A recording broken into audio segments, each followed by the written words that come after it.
Кайырлы күн баршаларыңызға. Бүгінгі ұлыстың ұлы күні Наурыз мерекесімен сіздерге құттықтаймын. Әр шаңырақта, әр өңірде барлығының өзінің Наурыз көшесі дайындалып жатуы керек. Міндетті түрде бұндай күні әрине осындай дәнді дақылдарымыз керек, және де құртымыз, ірімшігіміз, және де соғымнан қалған сүрленген етіміз міндетті түрде керек. Мінекей нағыз сүрленген, яғни ескі жылдың соғымынан қалған наурыздың сарқыты деп аталады. Осыларды етімізді, қазымызды қайнатып алатын боламыз. Қайнамастан бұрын көбіктеріне мұқият қараңыздар. Яғни қатты қайнап кетсе көбігі тарылып кетеді. Сондықтан қасында тұрғандарыңыз жөн. Мінекей дақылдарымызды жақсылап жуамыз, ыстық суды құйып, яғни қайнаған соң бетін жауып қоямыз 2 сағат шамасында. Мінекей қайнады қазанымыз, осылай көбіктерін мұқият тазартып алатын боламыз. Және 2-2,5 сағатқа төменгі отта пісіреміз.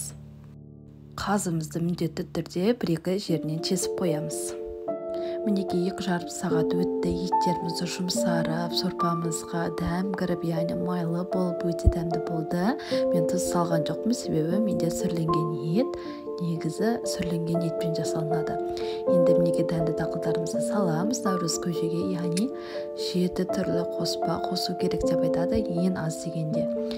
Мінекей өздерін қайнатып аламыз, енді дәнді дақылдарда етімізді де турап, оны да қазанымызға салып, дәнді дақылдармен бірге пісіріп алатын боламыз.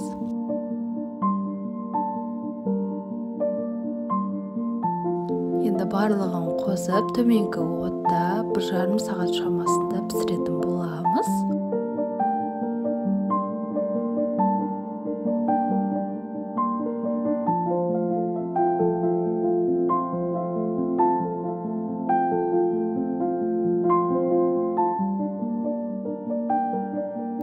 Мінекей осымен кереметтей наурыз көжеміз дайын болды. Бұл жерде сұйықтық көп болып көрінуі мүмкін, бірақ дәнді дақылдар өз бойына сіңіреді, қоюланады. Осылай қонақтарымызға ұсынамыз, сорпамызды құйып, және де құртымызды араластырып, қазыларымызды әдемі турап, қонақтарымызға ұсынамыз. Осымен наурыз көжеміз дайын болды. Әрбір өңірде, шаңырақта осындай керемет наурыз көжеміз қайнатыла берсін. Аман есен жылдан жылға жете берейік. Сіздермен бірге болған Асемай. Сау саламатта болыңыздар.